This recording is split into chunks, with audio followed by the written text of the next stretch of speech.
Assalamualaikum. Salam jumpa, salam kenal, para sahabat Kahor dimanapun kalian berada.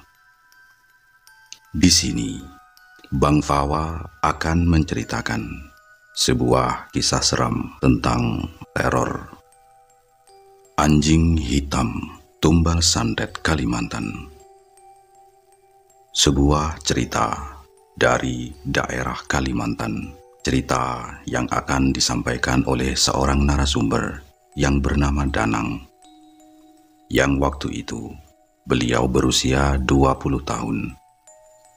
Dan di sini Bang Fawa akan menceritakan langsung dari sisi narasumbernya. Jangan kemana-mana, langsung saja. Mari kita simak ceritanya.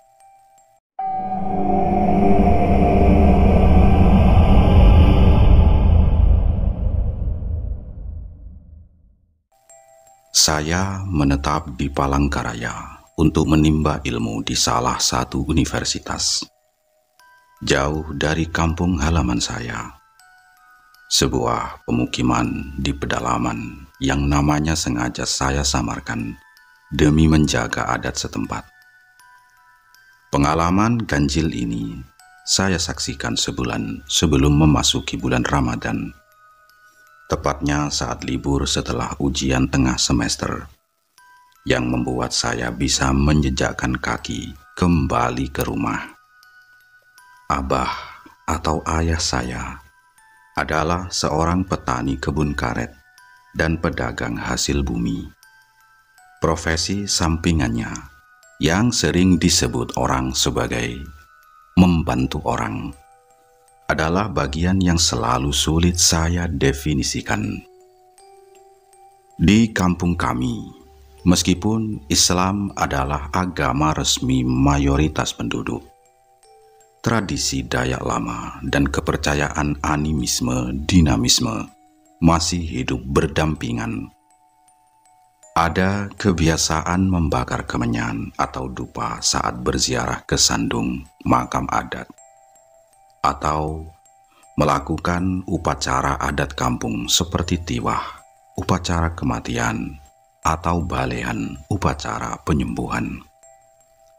Saya tidak tahu apakah ini murni tradisi Dayak atau hanya adat istiadat setempat yang sudah berpadu. Namun kebiasaan itu betah bertahan hingga kini. Abah saya bernama Anang, dan kita panggil dengan Abah Anang. Usianya baru 45 tahun, masih terbilang muda dan bertenaga.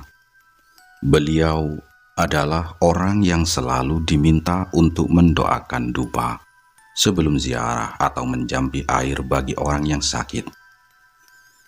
Ya, mungkin bisa dibilang orang tua, orang yang dihormati dan dianggap berilmu, atau bahkan balai penyebut untuk penyembuh tradisional. Tetapi saya menolak Abah disebut dukun. Abah tidak membuka praktek resmi.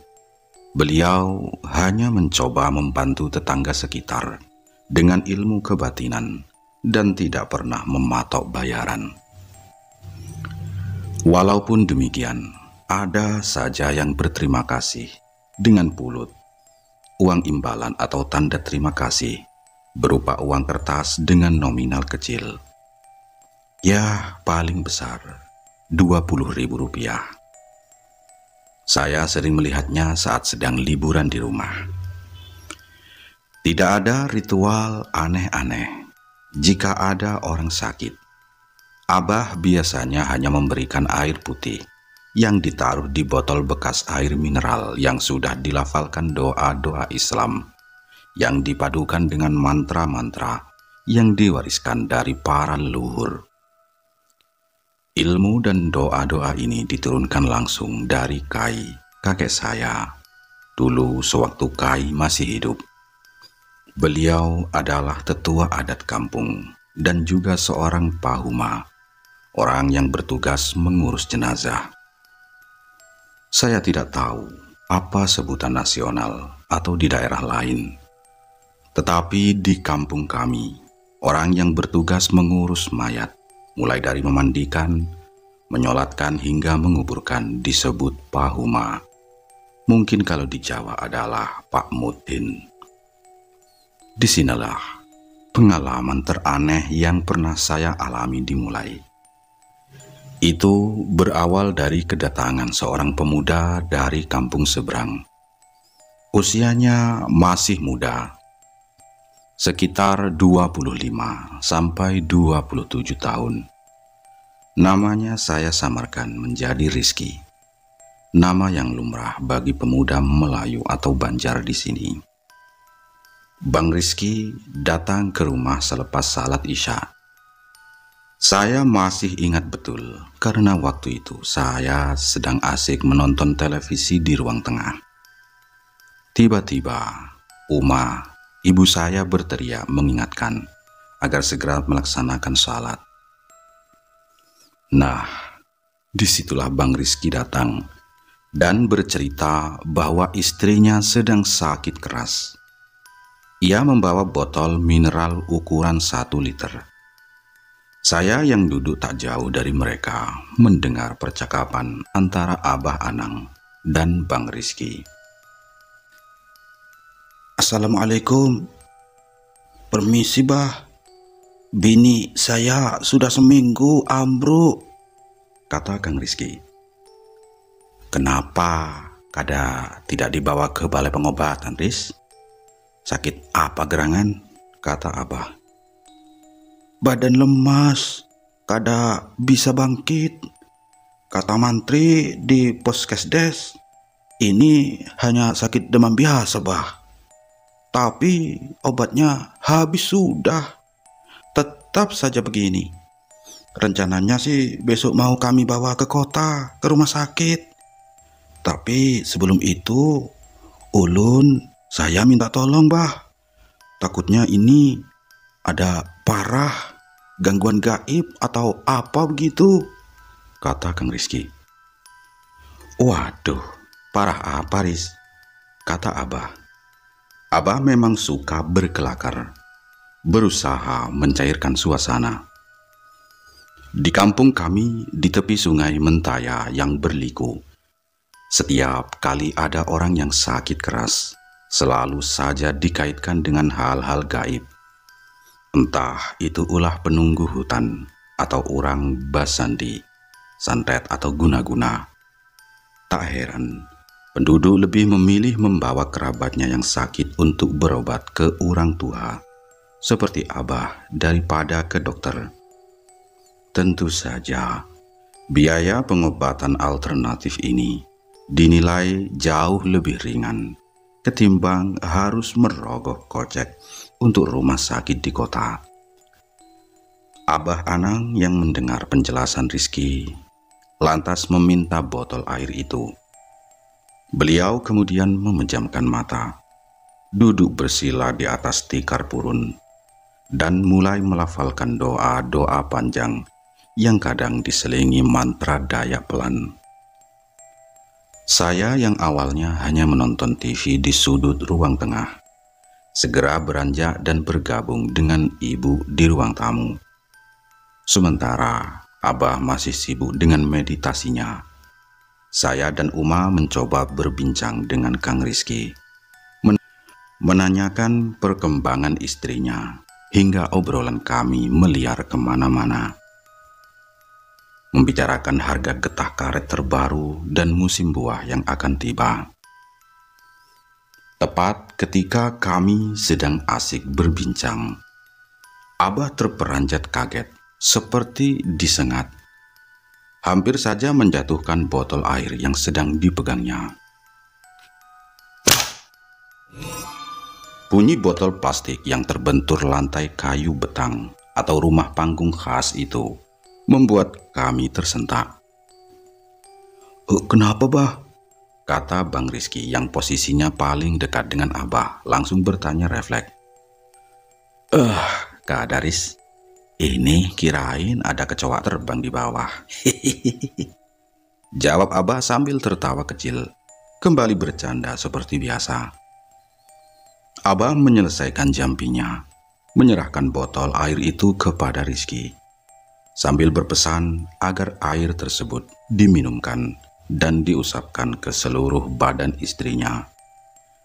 Setelah Bang Rizky pamit dan motornya menjauh di jalan tanah yang gelap, Abah menghampiri kami.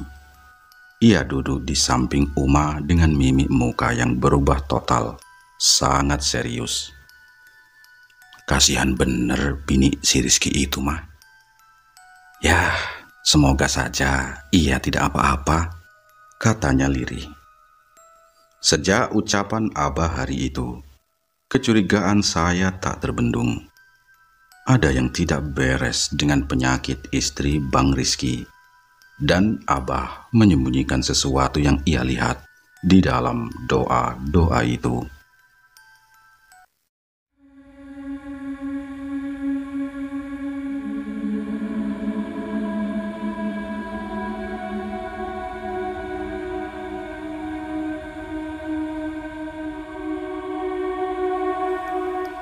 Singkat cerita, benar saja dugaan Abah Anang. Setelah sepi kabar selama bulan Ramadan, Bang Rizky kembali ke rumah kami 2 hari setelah Idul Fitri. Ia datang dengan wajah yang lebih kusut, jauh dari semangat hari raya. Ia bercerita bahwa kondisi istrinya yang namanya Galuh Ratih justru semakin parah. Jika dulunya hanya lemes, kini Galuh Ratih sering bertingkah seperti orang kesurupan atau balik pikir alias gila. Kadang ia tertawa sendiri, kadang menangis meraung-raung tanpa sebab. Bahkan yang lebih parah, kata Bang Rizky, Galuh Ratih bisa mengamuk hebat, berteriak-teriak tidak jelas sambil melempar barang, membuat seisi rumah heboh. Sebagai informasi, Bang Rizky ini termasuk orang yang lumayan berada di kampung kami. Dia adalah bandar nanas, orang yang membeli nanas dari petani di kebun, lalu menjualnya ke pasar-pasar besar di kota. Nah, disitulah Bang Rizky mengeluh. Selama sebulan puasa, ia dibuat kerepotan. Usaha nanasnya terbengkalai. Maklum, ia bandar kecil yang mengurus segalanya sendiri tanpa banyak pekerja. Uang tabungannya juga menipis karena harus bolak-balik membawa Galuh Ratih ke rumah sakit di kota. Begitulah ucapannya kepada Abah Anang. Gejala aneh itu bermula ketika Galuh Ratih yang dirawat di rumah sakit. Bang Rizky bercerita, saat itu sudah jam 1 dini hari. Ia merasa lapar. Karena melihat Galuh Ratih sudah tertidur pulas, ia pun keluar mencari makan. Karena di depan rumah sakit selalu ramai oleh pedagang yang baru buka di malam hari. Selesai makan, Bang Rizky kembali ke kamar. Nah, disitulah ia terkejut. Ranjang istrinya kosong. Awalnya ia tidak curiga, mengira Galuh Ratih sedang di kamar mandi. Maklum, mereka hanya mampu menyewa kamar kelas 3 yang minim fasilitas. Bahkan pasiennya bisa sampai 6 orang dalam satu kamar. 15 menit berlalu, Galuh Ratih belum juga kembali. Kang Rizky berinisiatif mendatangi kamar mandi yang terletak di luar kamar. Nah, sampai di depan pintu, ia memanggil nama istrinya. Galuh, Galuh. Tetapi tidak ada sahutan. Ketika pintu dibuka, ternyata tidak dikunci. Kang Rizky terkejut bukan kepalang. Di situ Galuh Ratih istrinya sedang jongkok. Posisi badannya seperti anjing, menjilati air kotor di lantai WC.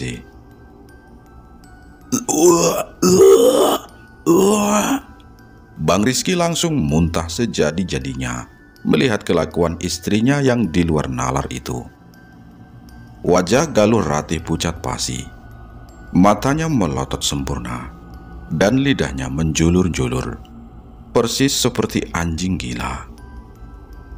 Begitu detail cerita yang disampaikan Bang Rizky sore itu. Mendengar kisah aneh dari Bang Rizky, bulu kuduk saya merinding, dan perut saya serasa mual. Uma bahkan tidak kuat mendengarnya dan langsung bergegas ke dapur, menolak untuk meneruskan perbincangan. Sejak kejadian menjilat air WC itu, Bang Rizky merasa yakin 100% bahwa istrinya bukan sakit biasa, bukan penyakit lahiriah yang bisa disembuhkan oleh dokter. Maka ia pun segera membawa Galuh Ratih pulang ke kampung. Saya yang cukup lama tinggal di kota dan bergelut dengan dunia modern, saat itu tidak langsung berpikir bahwa Galuh Ratih diguna-guna atau diparah. Keimanan saya pada hal-hal mistis memang mulai luntur. Setahu saya, guna-guna atau santet itu biasanya hanya menimbulkan sakit perut, muntah darah, atau muntah paku seperti yang sering terlihat di sinetron. Barulah Abah Anang memecah keyakinan saya. Ia berkata, "Benar, istri si Rizky ini diganggu," kata Abah. Ulun sudah yakin, Pak. Tapi siapa orangnya yang tega begitu? Perasaan ulun kada pernah ada masalah besar dengan orang, ujar Bang Rizky dengan raut wajah penuh tanya dan bingung. Abah tidak menjawab rasa penasaran Bang Rizky. "Ya, ulun juga kada tahu, Riz," katanya singkat, tanpa menjelaskan lebih lanjut. Saya yakin Abah Anang tidak benar-benar tidak tahu siapa pelaku di balik gangguan gaib ini, melainkan hanya beliau menjaga suasana agar tetap kondusif. Maklum, masalah gaib-gaiban atau yang kami sebut parah itu sulit dibuktikan secara kasat mata.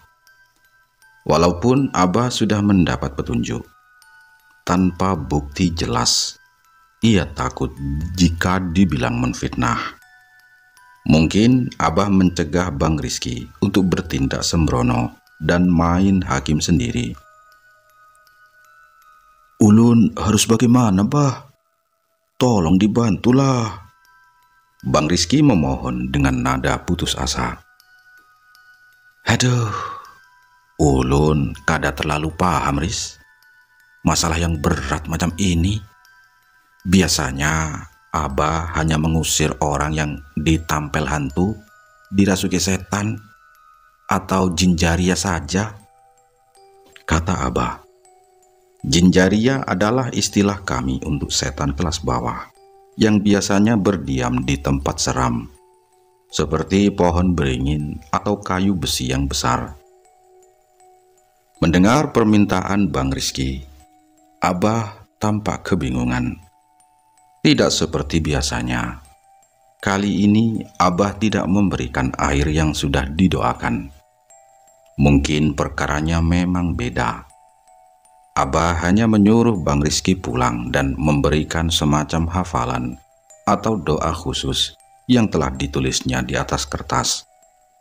Katanya, doa itu harus diamalkan dengan khusyuk setelah salat Isya. Sebelum pamit, Bang Rizky meminta nomor telepon Abah. Katanya untuk menjaga-jaga jika terjadi keadaan darurat. Meskipun kampung kami terpencil dan listriknya sering mati lampu karena gangguan jaringan, hampir semua penduduk sudah punya telepon genggam, meskipun kebanyakan masih tipe Nokia atau telepon jadul lainnya. Setelah kedatangan Bang Rizky untuk yang kedua kalinya, Abah jadi sering bangun tengah malam untuk wirid atau berzikir. Saya biasanya terbangun karena mendengar suara cipratan air ketika Abah berwudu di kamar mandi yang berdinding papan kayu. 2 hari kemudian, tepat pukul 8 malam, telepon Abah berdering. Kami yang sedang asik berkumpul di ruang tengah, ada Uma, ada saya dan kedua adik perempuan saya, menjadi gelisah melihat Abah mondar-mandir sambil menempelkan telepon di telinganya. "Ada apa sih, Bah?" tanya Uma. Ini si Rizky. Katanya bininya kumat lagi." "Nang, ayo antar Abah ke rumah Rizky," katanya setelah menutup telepon, langsung mengajak saya. Dengan terpaksa mata saya yang sebenarnya sudah mengantuk harus terbuka lebar. Saya tidak mau disebut anak durhaka, jadi saya segera menyanggupi untuk mengantar Abah menembus pekatnya malam di pedalaman. Saya dan Abah Anang baru berangkat sekitar pukul 9 malam. Molor 1 jam sejak telepon Bang Rizky berdering. Kami menunggu Abah di kamar belakang. Entah sedang melakukan ritual apa. Mungkin sedang melafalkan doa-doa tolak bala atau jampi pelindung. Di kampung kami, di tengah hutan tepi sungai, pukul 9 malam, sudah setara dengan tengah malam di kota. Seluruh kampung sudah terlelap. Tidak ada warung yang buka. Tidak ada lampu jalan yang terang berderang, hanya suara jangkrik dan kodok yang bersahutan. Selepas salat Isya, jarang sekali ada orang yang berani keluar rumah, kecuali untuk keperluan mendesak. Para pemuda-pemudi hanya berkumpul di malam hari jika ada gawian, acara adat atau pesta, seperti pertunjukan wayang kulit Banjar atau tari hudok. Selebihnya, mereka lebih memilih meringkuk di rumah menonton televisi. Hanya para pengawal malam, petugas ronda yang masih berjaga. Meskipun belakangan ini kegiatan ronda sudah jarang aktif, kecuali saat musim pencurian sarang burung walet atau hasil kebun. Saya mengeluarkan motor bebek tua Abah, Honda Astrea Legenda, peninggalan masa muda Abah yang hobinya mogok kalau kena kabut tebal. Uma atau Mama meminta izin untuk menginap di rumah tetangga yang bernama Wati, seorang janda yang tinggal tak jauh dari situ.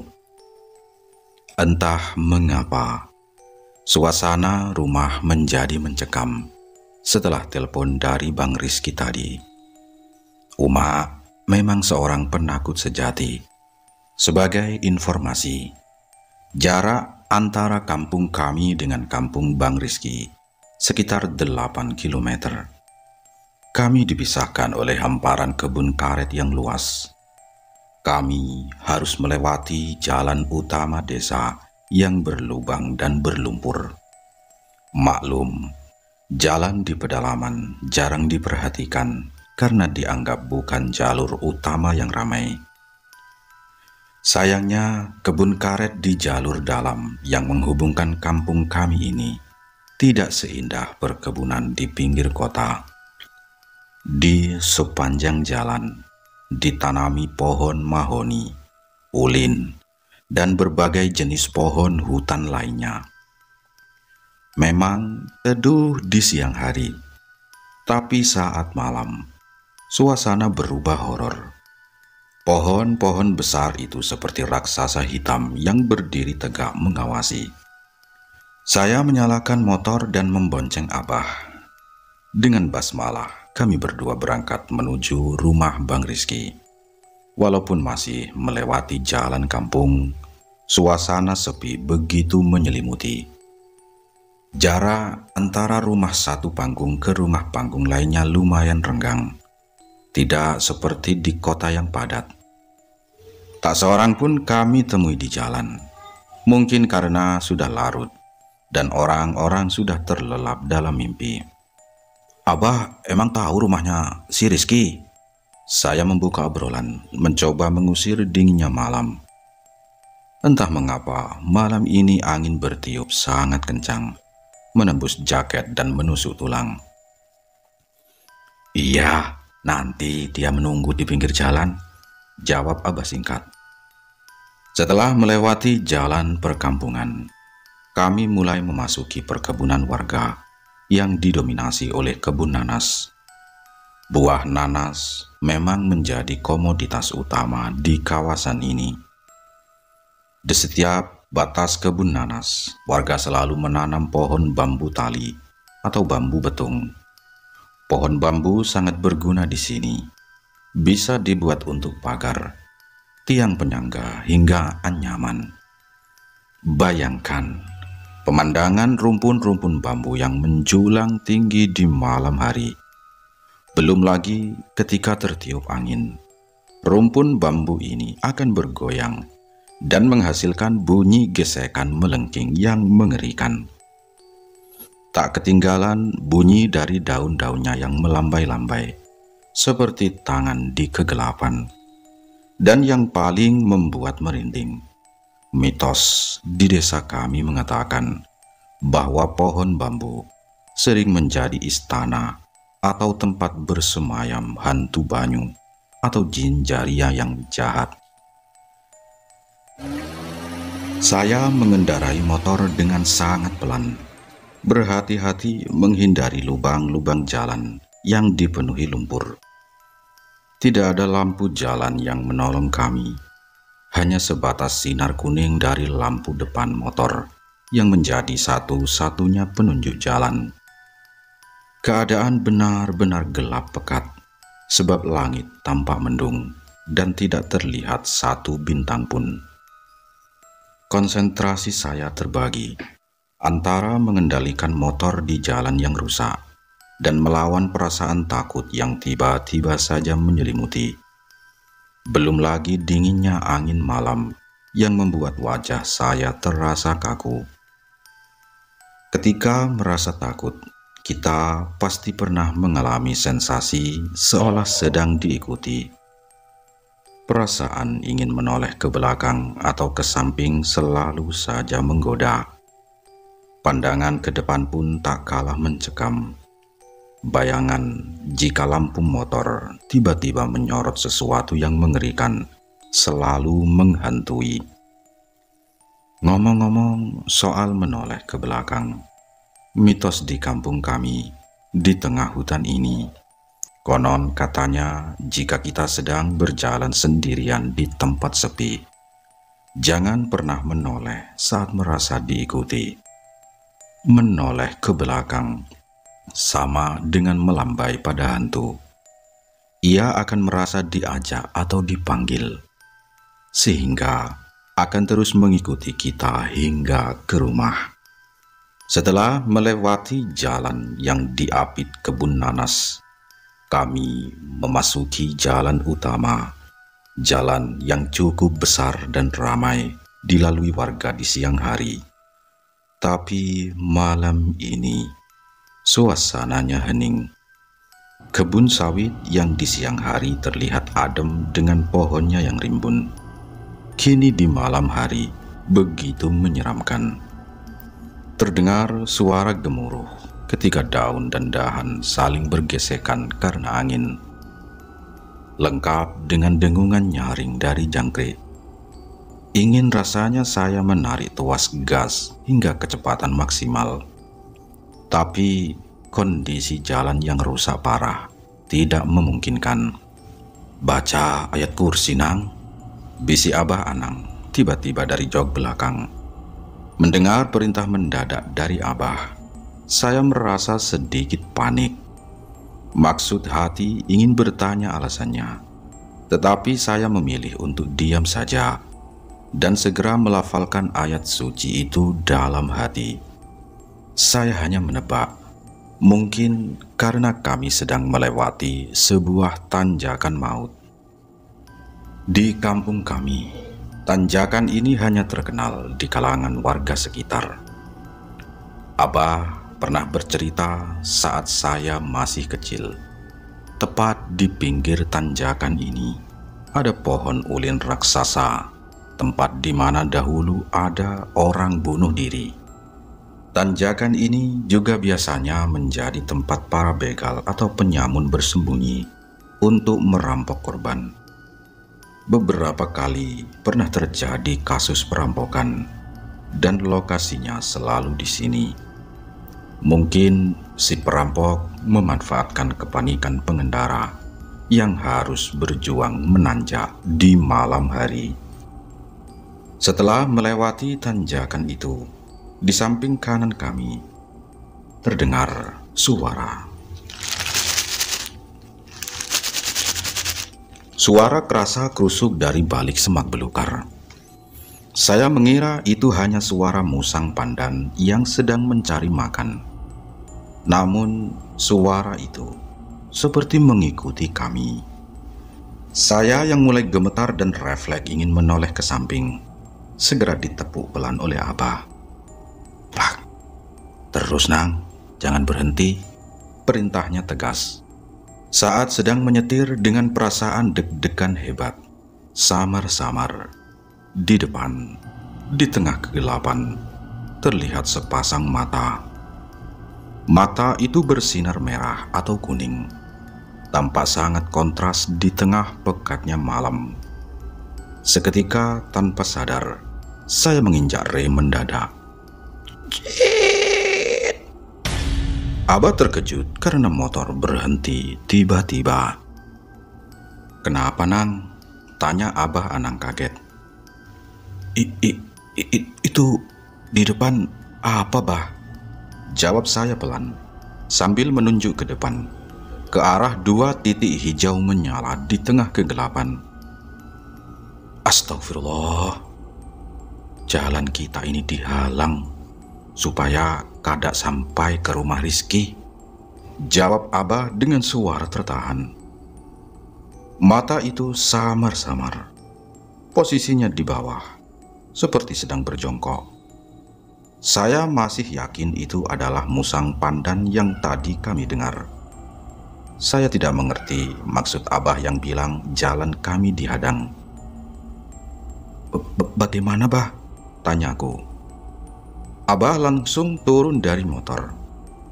Sekilas saya sempat berpikir, jangan-jangan ini penyamun, begal yang menyamar, batinku. Abah lalu berteriak. Suaranya memecah keheningan. "Siapa di sana? Muncul!" Saya menyarankan untuk putar balik saja. "Pulang!" Karena teriakan Abah tak kunjung dijawab, dan sepasang mata itu tak juga beranjak. Abah mengambil sebongkah batu seukuran sekepalan tangan. Dilemparnya batu itu ke depan. Plak! Mata itu tidak bergerak, tetap anteng di tengah jalan, seperti menatap kami penuh ejekan. Karena kesal, Abah menyuruh saya jalan pelan-pelan. Awalnya saya menolak karena ketakutan setengah mati. Tetapi Abah akhirnya memutuskan untuk jalan kaki di depan, diikuti saya yang mendorong motor pelan dari belakang. Lampu motor disorot jarak jauh untuk memastikan apa yang ada di depan itu. Saat lampu motor perlahan menyorot cahaya mata itu, saya terkejut bukan kepalang, hingga tak sengaja menekan klakson motor Abah. Seekor anjing hitam legam persis berdiri di tengah jalan. Tubuhnya seukuran anjing normal, tetapi bulunya hitam kelam seperti malam, dan matanya berwarna hijau menyala dengan lidah terjulur keluar. Anjing itu menatap kami berdua. Seketika bulu kudukku merinding hebat. Tentu saja ini bukan anjing biasa. Saya yakin belum pernah melihat anjing sehitam dan berwarna. Saya belum pernah melihat anjing hitam dan bermata hijau seperti itu di kampung kami. Ini jelas bukan anjing peliharaan warga, melainkan manifestasi dari Parah yang mengganggu Galuh Ratih, istrinya Bang Rizky. Abah mengusirnya dengan melambai-lambaikan tangan sambil berkata, "Hus, hus, hus, hus, hus, hus." Tapi anjing itu tidak terusik sedikit pun. Mungkin karena kesal, Abah menyuruh saya untuk terus jalan saja. Jalan ini memang lebar, kami bisa berjalan di pinggirnya. Tetapi saya tidak berani. Saya menolak permintaan Abah. Entah kenapa, meskipun itu seekor anjing, melihat tingkahnya yang seperti itu di tengah kebun sawit yang gelap gulita terasa sangat tidak wajar. Abah akhirnya pasrah dan membonceng saya lagi. Baru saja kami melaju sebentar, anjing itu tiba-tiba berdiri sigap. Matanya yang tadi terlihat polos kini menyipit, menatap kami sambil memamerkan gigi-gigi runcingnya, seolah hendak menerkam. Karena kaget, Abah menginjak rem mendadak. Cit! Saat itu saya benar-benar ketakutan setengah mati. Tanpa sadar, saya memeluk pinggang Abah kuat-kuat. Si anjing menggonggong keras ke arah kami.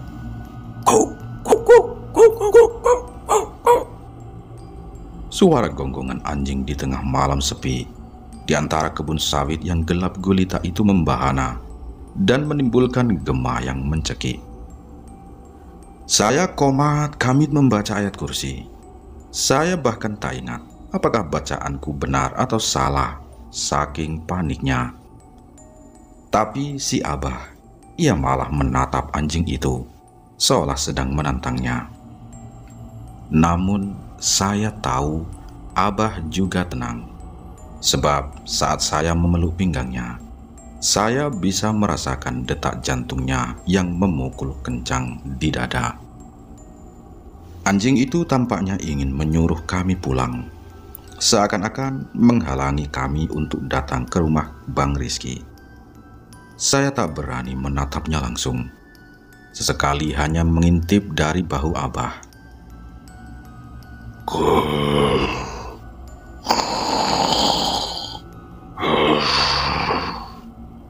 Anjing itu tampak geram, siap menyerang kami kapan saja. Saya terus melafalkan ayat kursi, kali ini dengan suara lebih keras karena ketakutan yang luar biasa. Allahu la ilaha illa huwal hayyul qayyum, la ta'khudhuhu sinatun wa la naum, lahu ma fis samawati wa ma fil. Abah dan anjing itu saling bertatapan cukup lama, seperti sedang melakukan perbincangan batin. Itu menurut dugaan saya. Sampai kemudian, telepon genggam Abah berdering kembali. Kring! Abah sepertinya tidak terusik sama sekali, terus bertatapan dengan anjing itu. Karena saya merasa gelisah dan takut mendengar bunyi telepon di tengah kesunyian yang mencekik itu, saya memberanikan diri mengambil telepon Abah dari saku jaketnya. Ternyata itu Bang Rizky yang menelpon. Saya pun segera mengangkat. Assalamualaikum. Oh, maaf Bah, masih di mana lah? Kata Bang Rizky. Saya hendak menceritakan apa yang kami alami di sini. Siapa tahu Bang Rizky bisa membantu untuk menjemput kami. Tapi lidah saya keluh. Yang keluar dari mulut saya malah jawaban pendek yang sama sekali tidak jujur. Lagi di jalan Bang, sebentar lagi sampai kok. kataku, kemudian lalu menutup teleponnya karena saking takutnya, dan kembali memeluk Abah erat, berharap kami bisa segera melewati sosok anjing hitam ini. Entah sudah berapa lama Abah, Anang, dan anjing hitam itu saling bertatapan. Keheningan yang mencekam tiba-tiba pecah ketika anjing itu mulai menggonggong sejadi-jadinya tanpa henti. Saya menutup telinga karena suara gonggongannya sangat keras dan membahana di tengah kebun sawit. Sambil menggonggong, anjing itu mulai melangkahkan kaki. Wajahnya tetap menyeringai ganas, seolah hendak menerkam. Abah yang merasa ditantang, kemudian turun dari motor. Saya yang ketakutan setengah mati, mencoba menarik jaketnya untuk menahan. Tapi Abah sepertinya mengabaikan tangan saya dan terus berjalan, seperti hendak melayani tantangan anjing itu. Tanpa diduga, Abah mengeluarkan sebuah lidi tua dari balik jaketnya. Panjangnya sekitar dari jari tengah, tangan hingga siku. Saya menduga Abah sudah memprediksi kejadian ini. Dan saat mungkin ketika berlama-lama di kamar tadi, ia sedang mempersiapkan senjata untuk menghadapi hal-hal di luar dugaan. Abah mengacungkan lidi tersebut sambil mengayun-ayunkan ke arah anjing, seperti hendak mencambuk.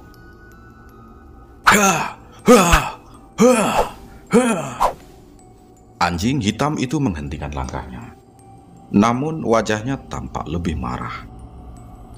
Saya yang menyaksikan adegan itu panik, takut kalau si anjing itu melompat dan menerkam muka Abah.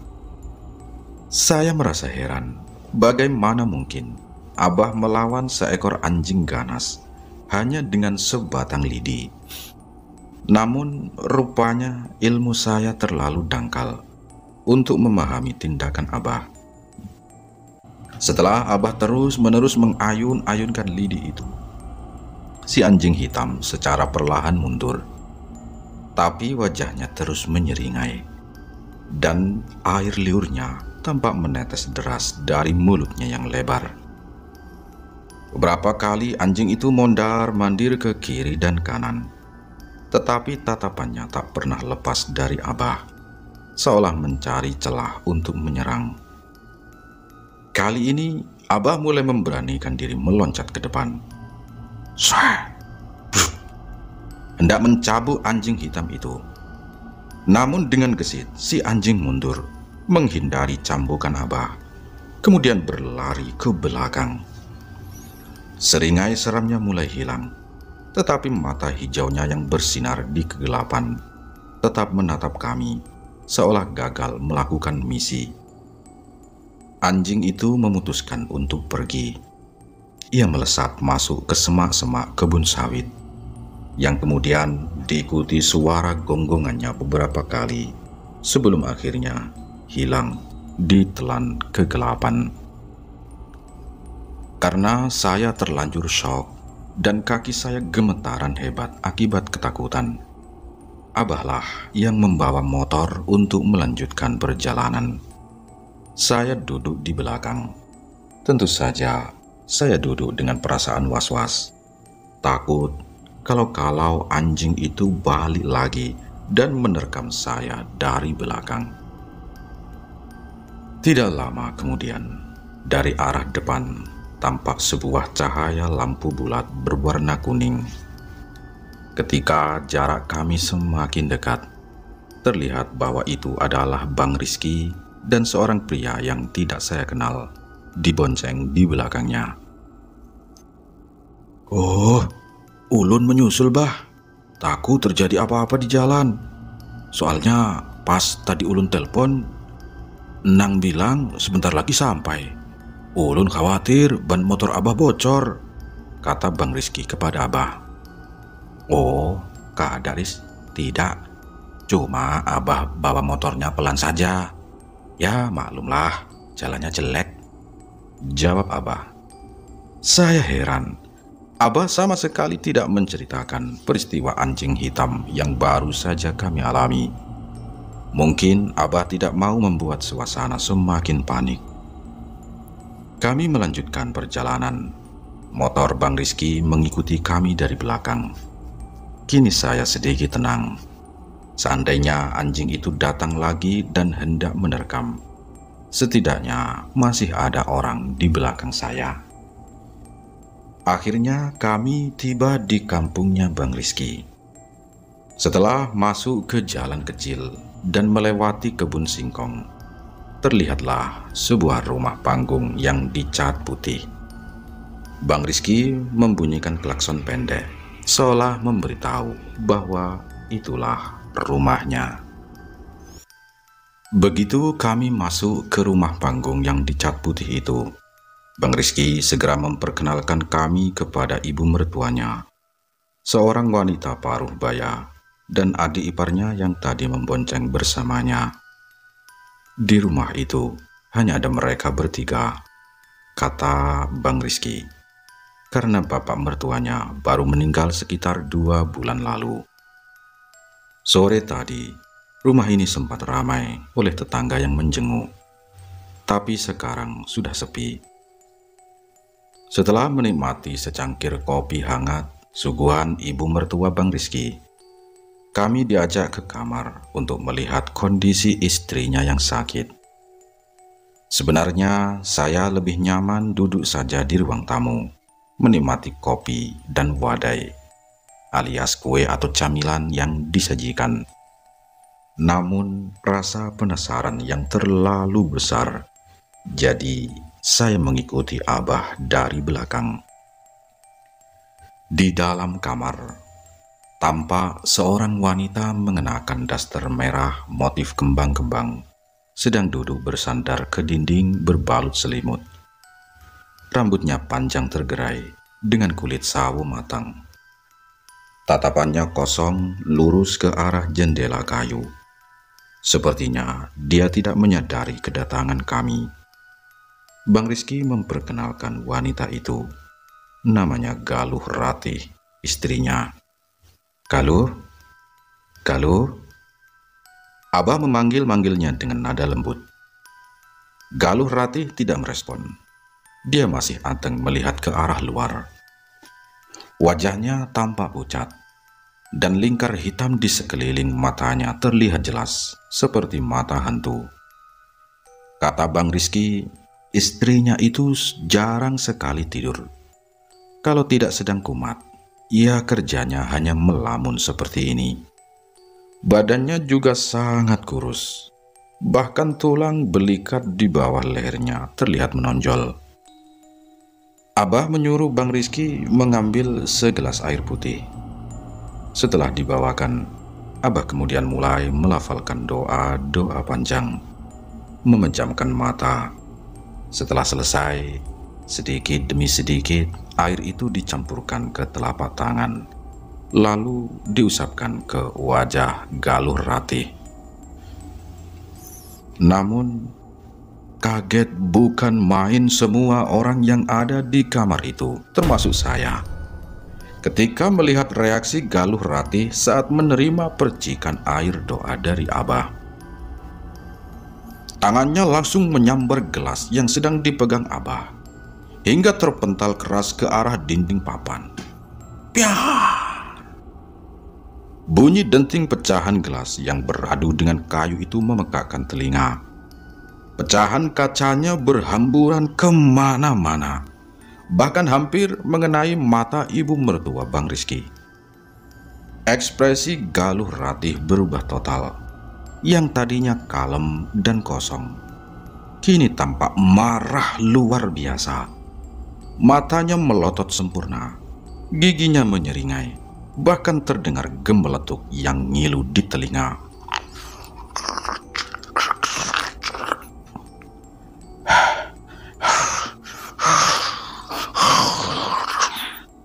Deru napasnya semakin kencang, seperti orang yang sedang menahan amarah hebat. Galuh Ratih menyandar ke tembok, seakan-akan sedang ancang-ancang untuk menyerang. Jari tangannya terus mencakar-cakar tembok, menimbulkan bunyi krek-krek yang membuat merinding siapapun yang mendengarnya. Ini bukan istrimu, Riz? Kata Abah pelan. Suaranya mengandung kesedihan dan kepastian. Baru saja Abah lengah menoleh ke arah Bang Rizky, Galuh Ratih melompat dan menerkam Abah. Wah, buah!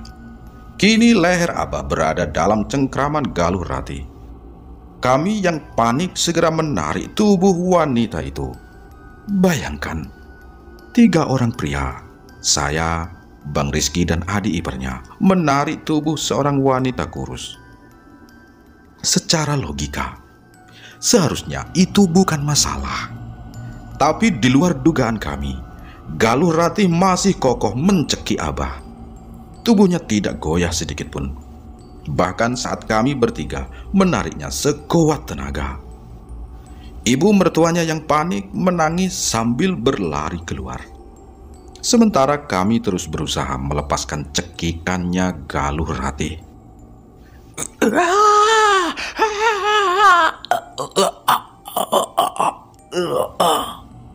Muka Abah tampak merah padam. Napasnya tersengal-sengal. Namun bibirnya tampak berkomat kamit. Mungkin sedang melafalkan doa perlindungan. Galuh Ratih mendekatkan wajahnya ke wajah Abah, hingga mulutnya hanya berjarak beberapa sentimeter. Dan tanpa disangka-sangka, dia berteriak sejadi-jadinya.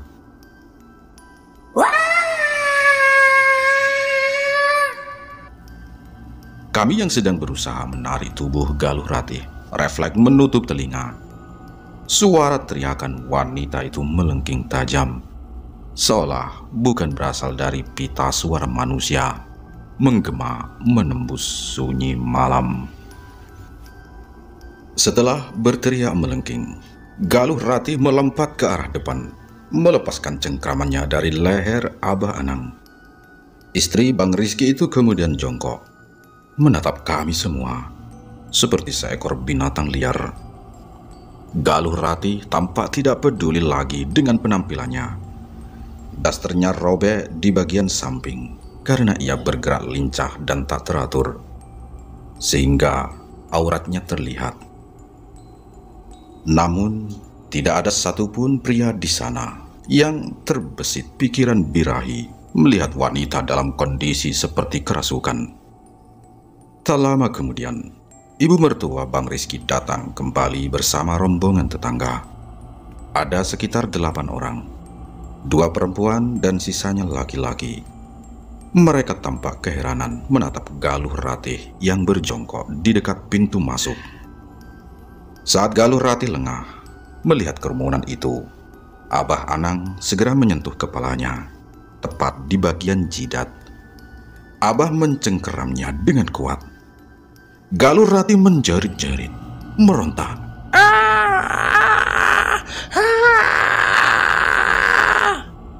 Bahkan tak segan untuk mencakar dan menendang tubuh Abah. Aduh, cepat, tolong saya, pegang tangan dan kakinya, teriak Abah kepada kami. Seketika semua pria yang ada di sana, termasuk saya dan Bang Rizky, ikut membantu memegangi tubuh Galuh Ratih. Walaupun tangan dan kakinya sudah dipegang kuat, Galuh Ratih masih terus berusaha melawan Abah, memajukan mulutnya hendak menggigit. Mungkin saking kesalnya karena gigitannya tak juga kena. Cah! Galuh Ratih meludahi Abah beberapa kali. Namun Abah tak gentar dengan serangan itu. Ia terus memusatkan tenaga dan doa, hingga akhirnya Galuh Ratih tergolek lemas tak berdaya. Setelah keadaan tenang, Galuh Ratih ditidurkan kembali di atas ranjangnya. Menurut Abah, yang ada di dalam tubuh Galuh Ratih bukan nyawanya sendiri, melainkan jin suruhan atau setan kiriman seseorang. Sedangkan nyawa Galuh Ratih sendiri, kata Abah, telah tersesat berkeliaran. Saya kira kejadian nyawa tersesat ini hanya ada di film-film saja. Entah benar atau hanya mengada-ada. Tapi setelah melihat kejadian ganjil yang baru saja terjadi, saya terpaksa sedikit meyakininya. Dia sedang kelelahan, Riz. Mungkin nanti akan kumat atau kambuh lagi, kata Abah. Terus ulun harus bagaimana, Bah? Tanya Rizky. Abah kemudian menjelaskan kepada Bang Rizky bahwa ini adalah pengalaman pertamanya menangani kasus seberat ini. Dulu, memang kejadian serupa pernah terjadi di kampung kami. Tapi Abah hanya sebatas menyaksikan dan tidak ikut andil dalam mengobati. Kita harus melakukan upacara menjemput semangat, menjemput roh atau nyawa, kata Abah kepada Bang Rizky.